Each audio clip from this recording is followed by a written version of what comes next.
Welcome back to another episode of Rock Boys Football. It is my time to shine. I have prepared a two-round 2023 NFL mock draft. Going to take a lot of heat in the comment sections. That's why we do it. Again, before we even get into it, I just want to say thank you to you guys.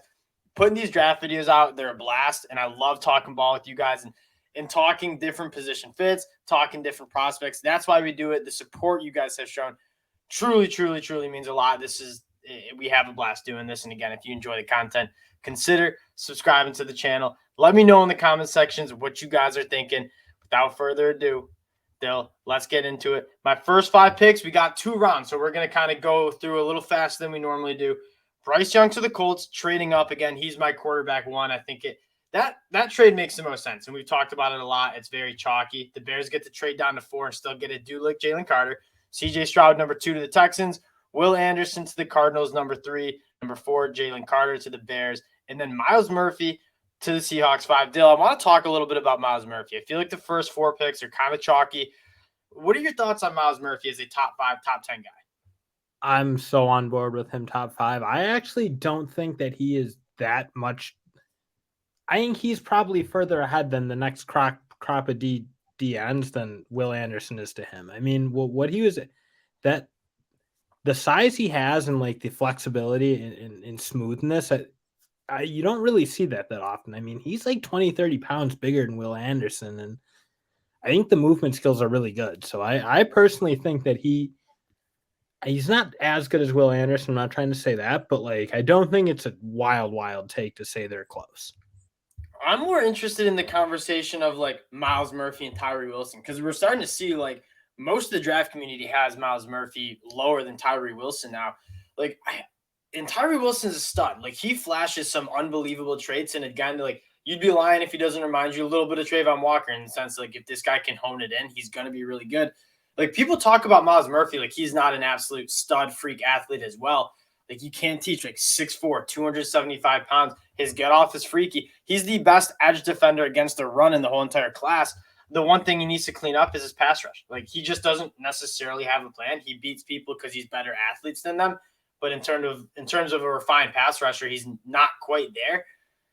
But again, I mean, if we're talking like pure refinement, though, you make the exact same argument about Tyree Wilson. Like he's a guy who I think was winning on athleticism, and if we're just getting into their college careers, I mean, Myles Murphy's been doing it since he was a freshman. He's been very productive and playing really well, and again, if you're just comparing the athleticism, I think they both have the similar size, speed kind of combo. I just feel like Myles Murphy is a way smoother athlete and a little more flexible and has those, not just the speed and power, but the ancillary athleticism that I think you want to see, like that the real premier pass rushers have. Like his floor is much higher than Tyree Wilson's. I don't know if the ceiling is much higher, but his floor, like, he's going to be really good year 1 at whatever NFL team he plays, and that's why I feel like people are just kind of forgetting about that. And then they also talk about him like he doesn't have a extremely high ceiling. Like, this guy was a former top 10 recruit out of high school. He's a freak athlete as well. The one problem is, like, the film this year was like not very impressive. It was impressive, but he didn't really take the step up from 2021 to 2022 that you kind of thought. And I think that's why he's getting pushed down boards a little bit. Let's get into the next. Carolina Panthers moving up. I think the Panthers are going to move up for a quarterback. They've been caught holding the bag so much. I have them coming up and getting Will Levis, Paris Johnson Jr. to the Raiders, my favorite offensive tackle, Tyree Wilson to the Falcons, Brian Brazee. Dill, I want to talk about Brian Brazee at 9, and then we probably got to talk. I have Bijan Robinson going 10 to the Eagles. What are your takes on these picks right here? I mean, obviously, anyone who's seen me knows I don't think Will Levis is a top 15 quarterback at this point. I think the inconsistency is so much present there. I couldn't take him in the top 10, but I also don't know exactly where you go if you're the team like the Panthers, because I mean, I don't think Hendon Hooker's top 10 either. I think that team is most conducive to a rookie quarterback because, like, they have a good offensive line, they have some weapons, they can run the football. And if you guys want to hear our full takes on the wide receiver crop, go check out our video on that. Will Levis, I'm higher on than most of you and Rock. Dale, I want to talk about Brian Brazee, who is a guy that, like, his film this year was not good. But I feel like people just leave out the context of he's coming off a torn ACL in 2021. he had like kidney problems. And on top of that, his little sister dies of brain cancer. It's like of course his film like wasn't that good. This dude had a ton of stuff going on, but people kind of forget that he was a freak as a true freshman. And the size and the movement skills that Brian Brzee has, he still has tremendous upside. And then the fit to the Detroit Lions, I think, just makes too much sense. I'm so on board with Brian Brzee going like pretty much right after those top four. He's right there. I think he can make an argument with him, Miles Murphy, Tyree Wilson, all those guys. Like he again, you just talk like when he was a freshman, we were talking like this is JJ Watt. This is like how JJ Watt looks in the pros. He was too big, too athletic, and too strong for anyone to really hang with him. And again, you mentioned obviously tore his ACL as a sophomore. Then I mean, this year he just never was healthy, and no, it seemed like at the whole. But even still, you saw some dominance, especially towards the end. I thought the bowl game he looked really, really good, and I mean, this guy again. If you just project what he was as a freshman, you assume he's going to get healthy. That's what I'm doing. He's going to be a hammer, and he could easily be the fifth pick in this draft, 100%.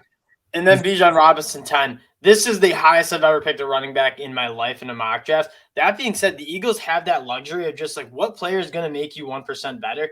Bijan Robinson will make that team 1% better. They want to run the football. That is like the most complete depth chart and roster we see in the league. They have the luxury of being able to go and get a guy like Bijan Robinson, who is immediately the best running back on their team. You don't really have to worry about signing Miles Sanders back. And again, you want to get more production out of your running backs, out of the backfield in terms of pass catchers. Bijan Robinson also provides that. I get there are a lot of good players that the Eagles could go with, but man, Bijan Robinson, like they have the privilege of being able to get him because they don't have any other holes in the roster, and I think he makes that team just even better. I like Bijan Robinson to the Eagles. I just feel like at this point they could probably pick him with their second pick of the first round. And you might be rolling the dice a little bit, but I think it might be worth it because what if you can go get such a good corner at this pick, and I feel like it's a position that certainly wouldn't hurt for them to have. So I guess that'd be maybe my lean, especially with Darius Slay getting up there in age. And I mean, he's still really good, but I have a guy kind of develop into the next version of him. That'll be tough. That's if you think you can get Bijan at 31. He ain't making it to 31. Bijan Robinson, I don't know where Bijan Robinson is going to go. I could see like teams really taking a flyer on him because I do think he's one of the more special backs we've seen in the NFL draft in a long time. You'll see my take on the cornerbacks later. Like there's going to be a run on cornerbacks, but I don't know if you see cornerbacks going that early, even though I have like top 10 grades on one cornerback, maybe two at the end of this process. I feel like they might just wait a little bit because this cornerback class is stupid deep. Like, I don't think teams are going to be like, oh, we need to really rush to take cornerback because there's a lot of good cornerbacks in day 2 as well. 11 through 15, Broderick Jones, my second top offensive tackle off the board. Quentin Johnston to the Texans. I know that's chalky, but it just makes too much sense. I like Quentin Johnston a lot. Peter Skoronski to the Jets, Jackson Smith-Njigba to the Patriots, and then Anton Harrison, Dale, your favorite, to the Packers. Stealing my swag on all these picks. Like I think we have like the same 10 to 15 or so. I don't know, but I do like it. I mean, just talking about Broderick Jones, I think that makes a ton of sense, obviously, just because they need it. I mean, it seems like they're going to cut Taylor Lewan and they want another tackle and they probably want a power and he as good as of a running in dynamic in the run game too. I mean, he moves so well. He blocks linebackers, can block pitches, all those things you kind of want. And that's how they run their offense. And then him and Skoronski and Anton Harrison, I think, are all like the top 4 or 5 tackles are really tight. Like, and you couldn't throw Paris Johnson because you make an argument for all 3 of these guys over Paris Johnson too. So I think the ordering is really tough in this, and it'll be whatever teams like because they all have They all have like their holes and like Peter Skoronski doesn't make sense to the Titans. So like what the Titans want to do, like Peter Skoronski is a little bit more of it, and he could go to the Jets and play guard. Like the Jets just need help on the offensive line in general, and you're getting a guy who's going to be really good in the NFL, whether it's at guard or tackle, we'll see. But like you're getting a really good player. I want to talk a little bit about Jackson Smith-Njigba because again we're kind of contested there. This too early for a guy that maybe won't test that well? No, because I do think he's going to test way better than people think. I I don't see this he's not athletic type of talk. I think that's ridiculous personally. And the Patriots need a wideout, and they need not necessarily a wideout to be like the deep ball. They just need a guy who can get open, catch the ball, and move the sticks, because that's Mac Jones's game. He's not a deep ball thrower. You just need someone who can play at wideout at a high level, and that's pretty much JSN to a T. And that's what I harp on. Like he's not like the freak athlete like Quentin Johnston is, but he just gets the position, and I think Bill Belichick's going to recognize that. And you make the joke of like Bill Belichick going and getting like the crafty like white slot guys. Like Jackson Smith-Njigba is about as crafty as a wide receiver as it gets. Like he just gets open, he knows where to sit routes down, he can beat man coverage. I love his game, and I get he's not the flashiest player, but he's a damn good wide receiver. Here's my run on cornerbacks. Like there are so many good cornerbacks. I have 6 cornerbacks in my top 32, and then this is where I think you see a little run. Devin Witherspoon, Joey Porter Jr., Christian Gonzalez, and then you have Anthony Richardson going to the Bucs, Jordan Addison going 20 to the Seahawks. My take on these cornerbacks is like these 3 guys, you could easily argue with me Christian Gonzalez 1, Joey Porter 3, and Devin Witherspoon 2. I think these teams are going to be picking like what kind of cornerbacks do we want. All 3 of these guys are longer cornerbacks who can play the boundary, and I love all 3 of them. Oh, 100%. And again, you even look at these, I mean, splitting hairs with these 3 cornerbacks. I think with Joey Porter and Jr. and Christian Gonzalez, you obviously get a little more size, but Devin Witherspoon just looks so good. The only issue with Devin Witherspoon is he didn't play any real dynamic pass offense. Yep. Like I wish Illinois played like Ohio State, for example, and Penn State, because then I think you get to see like he looked really good against Michigan, and we couldn't get open, or not we, but Michigan couldn't get open at all against him. But again, I don't think he was wildly tested this year. So he wasn't tested in the Big Ten West. His biggest test was Purdue, and I thought he looked awesome in Purdue. He got called for a couple pass interference calls that were a joke, and he had an interception that got called back for. Devin Witherspoon, put your hands on people. Like how good he is in man coverage. Yeah. Like if a team wants to play a lot of man coverage, go get Devin Witherspoon, because he was a walking seatbelt in man coverage. That's what they asked him to do, and he did it at a very high level. The Bucs getting Anthony Richardson, like I don't know what to do with the Bucs. I really do think this could be a full-on rebuild with Tom Brady probably departing, and then you go get a guy that just has a super high ceiling. He's going to need a year, and maybe you see Kyle Trask run it back with the 2 Florida guys with him and Trask. Yeah, like he's again. You talk about like why I wouldn't feel comfortable taking Will Levis that high. The same things apply to Richardson, but even more, the highest of highs and the lowest of lows kind of thing. And I don't. It's a perfect spot though, because the Bucs are rebuilding. They don't need him to play. That's true, and they're going to be bad for the next couple of years, especially once Tom leaves. But he is a good developmental quarterback, probably, if you can get the right coach in and get him rolling. And then Jordan Addison to the Seahawks at 20. I really do think they could use a third wide receiver. Like I like Tyler Lockett in the slot. DK is really good, but the Seahawks need help on defense. But Jordan Addison being there at 20, like he could be another boundary receiver that you can move in the slot.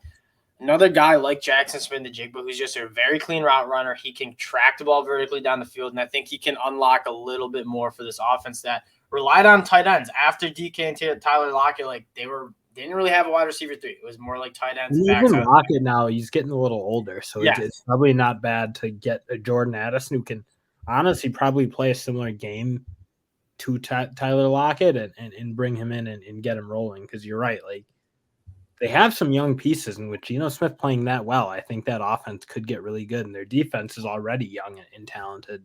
I guess you could maybe make a case that they take an edge rusher here, but but just getting Myles Murphy, and that's another thing about the edge rushers. And I don't think it's bad for them to double up, but like after like Myles Murphy, Will Anderson, and Tyree Wilson, like I think there's a drop off. Like Felix Anudike-Uzomah, Isaiah McGuire, like I like, but I don't know if I'm taking them in the top 20. That's that's fair. I wouldn't double up edges after you get Murphy. If there's not a guy that's a stud, like if Jared Verse was in this draft and he's there, like double up on him. I don't care. Those two are hammers. 21 through 25. Michael Mayer to the Chargers. I think that makes a lot of sense. The Chargers just want a solid weapon for Justin Herbert to work the middle of the field. Michael Mayer has as high of a floor as possible. Now, I don't agree with many people in the draft community. I don't think his ceiling is like Travis Kelce. I don't think the movement skills, I don't think he's as smooth as some of those top tight ends in the league. I do think he's going to be very good. Darnell Washington, the Ravens, I think just makes too much sense. Like, they want to run the football. Go get a 6 offensive lineman that can give you some value pass catching in the red zone. Zay Flowers, 23. It's the Vikings. I think they could use some more depth at wide receiver. Osiris Torrance just getting a very, very high floor interior offensive lineman to protect Trevor Lawrence. And then Jalen Hyatt to the Giants. Like, you want to run the football with Saquon Barkley, go get a speedster who can get you need a safety over top and that teams are going to be afraid of. And I'm not the biggest Jalen Hyatt fan. I do think he'd be a great fit in New York.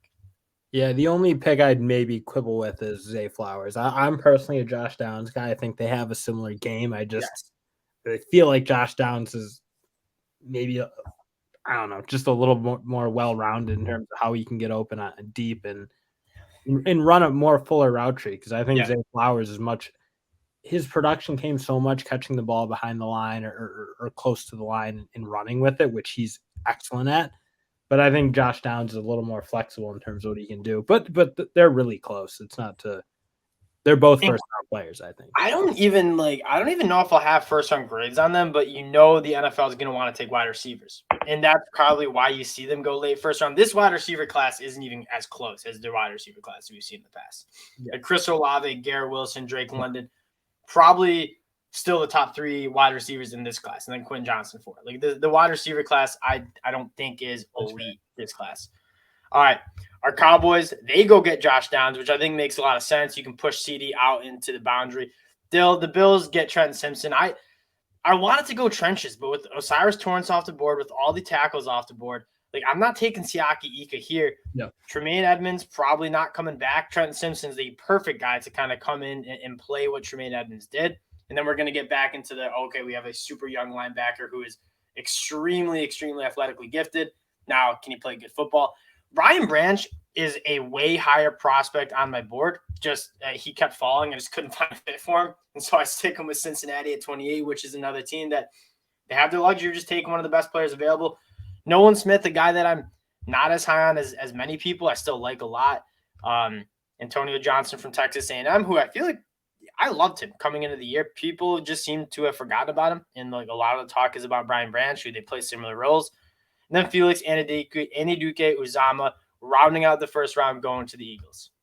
Oh, and I'm a massive Felix. I don't think he'll be. You like that he's one. Not going to be around at 31. I know that. But just to get the only one, again, I'm a Jack Campbell guy for the Bills. I think they need a lot more toughness. I think they need to stop the run. And there's no one better at run stopping and being that type of linebacker than Jack Campbell. Brian Branch is an interesting one because he is a guy who is versatile, and that'll be a lot of like versatility on that team with Dax Hill and him. Yes. So that's two really – I think they both can play really good corner. They both can play safety. They just play good football players. I think maybe they get more of like a boundary corner would probably be what I guess they're gonna end up doing. But Brian Branch, just what you can do with him, he could, for all we know, be a great boundary corner. They might pick him to be that because that's what he did, play a lot of man coverage. It looked awesome. But otherwise, Nolan Smith, really good. Again, a guy who just I think you just forget about because he was hurt so much this year. But like at the beginning of the year, he looked really good. I felt like he looked a little more dynamic and athletic. And I'm with you on Johnson. I think he's really a stud. I think he's a really versatile safety. Yeah, the Brian Branch was like, I just got to get him off the board. Like, I can't have this kid like fall out of the first round. So I just threw him at the Bengals because like he's just too good to be around at 28. Yeah, the Bills were tough. Like, I get the Jack Campbell hype. I think NFL teams will sour on. And Jack Campbell's film is phenomenal. Probably the linebacker 1 film. Trent Simpson probably linebacker 4 film. But you look at what Trent Simpson can do. I don't really think they used him as well as they could have, like playing kind of that overhang slot like role. I like him more as just like a really athletic off-ball backer. He's a guy that has the sky's the limit for him. So I think a team will take a stab at him, and it might be the Buffalo Bills. All right, going into the second round, there's your guy, Jack Campbell, who I think is a perfect fit for the Steelers. Cam Smith, 33, again. Like Cam Smith, Keely Ringo are both phenomenal cornerbacks that I think in most years would go first round. But this cornerback class is so deep that I can see a couple guys like falling into the early second round. Cam Smith's a guy that I don't think the film was as good as people thought in 2022. I don't think he's going to test as well as people think, but he's very good, and I think he can be. And he's a playmaker. Like he can take the ball away. He plays good in the run. I think I mean, the coverage skills probably got to get better, and he's got to be a little more sticky and not be so handsy. Yeah. But he does everything else. Like, he does make really good football plays more consistently than a lot of guys at that position. Keely Ringo's another guy that stud athletic traits. Like he's 6'2", 210 pounds, probably going to run like low 4.3s, but really stiff. And so he needs to be in a, and we say this a lot, he needs to be in a spot where he's going to be able to play a lot of zone coverage and not be responsible to be like trailing guys and playing man coverage. Another one of your favorites, Isaiah McGuire, going 35 for the Bears, who need an edge rusher who's going to be good year one. Isaiah McGuire is going to be that dude. And then Darnell Wright, a tackle that I don't think people are talking about enough. Former 5-star playing for Tennessee. Probably could play guard if you need him to, too. The Rams need a lot of help on that offensive line. I think Darnell Wright's a guy you can bring in, and he'll provide at least some depth year one, year two. Yeah, I'm a huge Darnell Wright fan. I think I don't get why people don't like him more. I mean, you saw him play left tackle, right tackle. He's really powerful in the run. I think him and Anton Harrison, honestly, have similar games, like both big physical tackles who move well and are strong enough for not being like incredible athletes. Their strength allows them to play in manage defensive linemen, even when they're not in like perfect position, like how Peter Skronsky plays, or he's just in the right spot and makes the plays. But I think Darnell Wright's a really good pick for them if they can get him there. I don't know where it'll go. This one, Dwan Jones. You knew I was going to disagree with that. He ain't playing tackle though. Like again, he's a guy that he's a body mover, and you have Abe Lucas, you have Charles Cross. There's going to be a team that's going to be really, because Daniel Falele was like abnormally big, and people didn't really know what to do with him. DeWanda Jones is way better athlete than Daniel Falele, and he's more explosive out of his stance. Like I think he can play guard and move bodies. And the Seahawks, like they want to be able to run the football with Kenneth Walker. I think DeWan Jones is a guy who can make that happen. This might be a little early. There's not a ton of really good guards besides Torrance, and I think you're right. I mean, I personally don't see DeWan Jones playing at like NFL tackle level. I just thought the past sets, like he crossed his feet a lot, which is like a really not a great sign. I think if you look at any NFL tackle, you don't see that a whole lot. But again, you do look a big, good athlete for the size, and if you can stick him at guard and play really good, that could make sense because again, you just don't have a ton of options at guard. And then we go Hendon Hooker to the Raiders, A.T. Perry to the Lions, Emmanuel Forbes, one of my guys, to the Saints, and Tank Dell to the Tennessee Titans. Takes on that. A.T. Perry that high? I don't hate it. Like A.T. Perry is awesome, but that's what A.T. Perry provides to this draft class is something that not a lot of these receivers, Marvin Mims, Josh Downs, Zay Flowers, Tank Dell, are more slot guys who can't really play the boundary. They didn't even play the boundary in college, and I certainly don't see them playing the boundary at the NFL level. The Lions, they have a guy like Amon-Ra St. Brown who can work the middle of the field from the slot. I think they want a bigger receiver. And A.T. Perry, like there's not many receivers who can go up and make combat catches like A.T. Perry. He's one of the best at tracking the football, high pointing the football. And again, teams want to be able to score touchdowns when they get to the red zone. The Lions were able to move the ball. They need to score touchdowns. I think A.T. Perry can provide a little juice when it comes to that. Yep. So one of the most up-down receivers in the class. I agree. And Wake Forest guys don't seem to get a ton of respect. And I know that's you're a Wake Forest grad, so you got that. Well, you ride for your guy kind of thing. But he is, in fairness, like how productive he was at Wake is like it does feel like he warrants more discussion for day 2 pick, I think. And then Emmanuel Forbes, I mean, I think he had 12 interceptions during his collegiate career at Mississippi State. He's just a playmaker. He's long. He needs to put on some weight. The dude is like 160 pounds. 2 guys that, I mean, Siaki Ika weighs 4 times as much as these 2 guys, Emmanuel Forbes and Tank Dell. I want to talk about Siaki Ika. So let's rip through. So we got Tank Dell to the Tennessee Titans, kind of playing more of that slot role, who, by the way, I love Tank Dell. I think I get he's light, but he was a productive playmaker for that Houston team for 3 straight years. Siaki Ika, Lucas Van Ness, Kalijah Cansey, Dalton Kincaid. Interested to hear your takes on those next 5. Well, I'm a big Siaki Ika fan. I don't think the tape looked as good this year as it was this year. As in 2021. But again, you still saw like how powerful he is. He's a good athlete. He's a better pass rusher than most guys at size at that point. And again, if you just kind of project what he could be, if he played as good as he did in 21, I think he's a higher pick than this. He's easily the number one defensive tackle. That's for sure. He still might be now, but I think he's more round one kind of talk. And Lucas Van Ness is a guy who just wasn't on the field enough. And I don't think Iowa, again, I'm not convinced that there isn't maybe a time for a change in that whole program, because it doesn't feel like they're producing well enough. And Lucas Van Ness, you look at him, his hands are so heavy. He just can blow guys back. I thought he looked really good against Michigan, honestly, and plays the run well, plays the pass. He wasn't productive enough because he wasn't playing enough. And then Kancey is just really good. I think he's the size might be a bit of a concern, but on the field, really productive and a good player. So Kalijah Kancey has better film. He's D-tackle 2. He's interior defense lineman 2 film in 2022. And in 2021, for that matter. There hasn't been a guy that's put out better film than Kancey. That being said, 6'1", 285 pounds. I don't even know if he's 6'1". He might be 6 feet tall. There's questions on if he can make that happen. Siaki Ika is a guy that the Browns need to get better against the run. They were the worst team in the league, and Siaki Ika is a guy that can provide some value. The film in 2022 was just so inconsistent. There was times he was getting blown off the ball. I'm like, how are you going to be 350 pounds, 6'4", and get moved around like that? But if you go back and look at 2021, he was a guy that coming into this year I thought would be a first-round pick because he's so elite at taking on teams. And you noted he's a very good pass rusher as well. He's going to be one that I think is going to be a really interesting conversation to have. I think a lot of teams are going to be meeting with him and be like, what was the deal in 2022? Because you look like a different player. Yeah, okay. No, I agree with that. And even Dalton Kincaid, that makes a ton of sense. They need someone who can help Aaron Rodgers. He might be the most elite pure pass catcher at the tight end class. In turn, Michael Mayer is a good all around. He do so much at Utah in terms of he was playing everywhere and he really produced for him. KJ Henry, one of my personal favorites at that edge position. Isaiah Foskey, not necessarily one of my personal favorites, but I do think he's a solid football player. Clark Phillips to the Lions.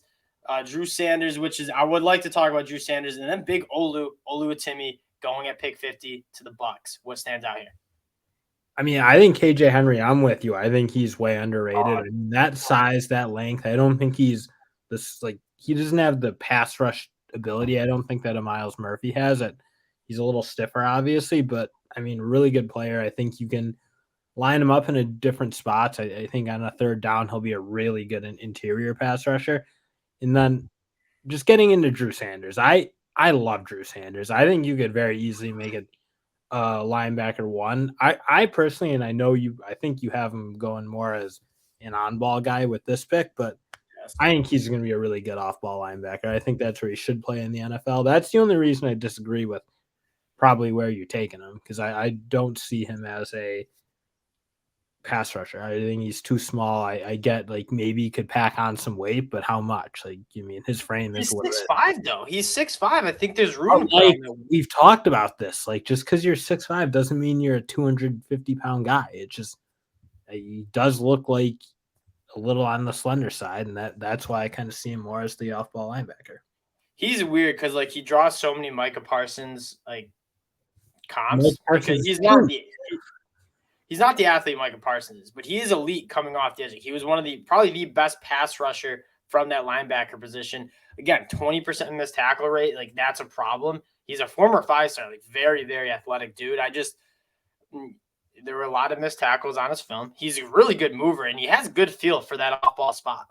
That's the big thing. He's one of the few who made a lot of tackles. And the problem is, you had a lot of linebackers in this class who weren't ultra productive, and that's kind of why I see him where I see him higher. This linebacker class went from being oh my God, Trenton Simpson and Noah Sewell could be 2 first-round linebackers to I don't even know if there's a first-round linebacker in this class, and maybe it's Jack Campbell from Iowa. And then Oluwatimi, that's just eating your vegetables. He was the best center in the country last year, I thought, and obviously I'm a Michigan fan, but he was so good, and this Bucs team just needs good players who are going to be good for a while, and I think Oluwatimi's going to do that. 51 through 55, Keandre Coburn, one of my favorite nose tackles in this class. I think he's an absolute stud. The Seahawks struggle to stop the run. I think that makes a lot of pick. Matthew Bergeron, your favorite.